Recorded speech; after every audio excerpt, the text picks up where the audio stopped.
पश्चिम लोकसभा मतदारसंघामध्ये मतमोजणीच्या दिवशी मतदान केंद्रावर वायकरांच्या नातेवाईकांना ईव्हीएम अनलॉक करणारा फोन वापरल्याचा आरोप होतोय। यावर राहुल गांधींनी एक्स पोस्ट करत चिंता व्यक्त केली आहे। निवडणूक प्रक्रियेतील पारदर्शकतेबद्दल त्यांनी चिंता व्यक्त केली। एकीकडे विरोधकांकडून आरोप होत असतानाच एलॉन मस्क यांनी ईव्हीएम मशीन संदर्भात पोस्ट करत चिंता व्यक्त केली।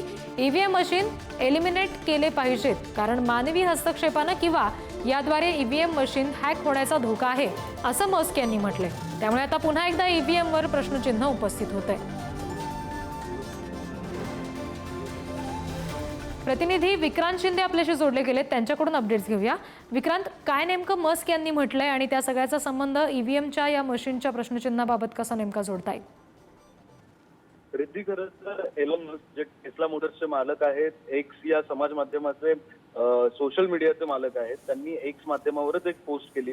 त्यामध्ये त्यांनी असं म्हटलं की ईव्हीएम मशीन एलिमिनेट केली पाहिजे, अर्थात बंद केली पाहिजे, त्याचा वापर बंद केला पाहिजे, कारण मानवी हस्तक्षेपाने किंवा एआयच्या द्वारे ईव्हीएम मशीन हॅक होण्याचा धोका आहे, असं त्यांनी म्हटलं।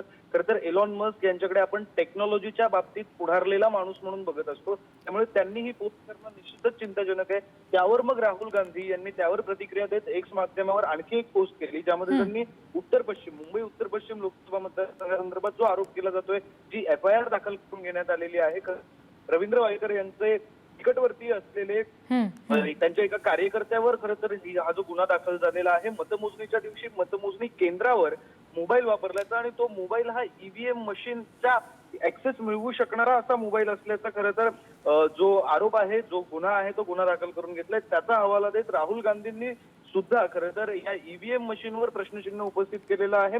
एकंदरीत एलॉन मस्क यांनी ट्विट केल्यामुळे या बातमीला, या घटनेला महत्व येते, कारण ते टेक्नॉलॉजीच्या बाबतीत पुढारलेले आहेत। सोबतच राहुल गांधींनी मुंबई उत्तर पश्चिमच्या बातमीचा हवाला देत एक पोस्ट केलेली आहे। त्यामुळे मुंबई उत्तर पश्चिमचा जो मुद्दा आहे तो आता राष्ट्रीय राजकारणापर्यंत पोहोचलाय, असं आपण म्हणू शकतोय। रिद्धी जी, विक्रांत, तुम्ही आमच्याशी असेच जोडलेले राहा।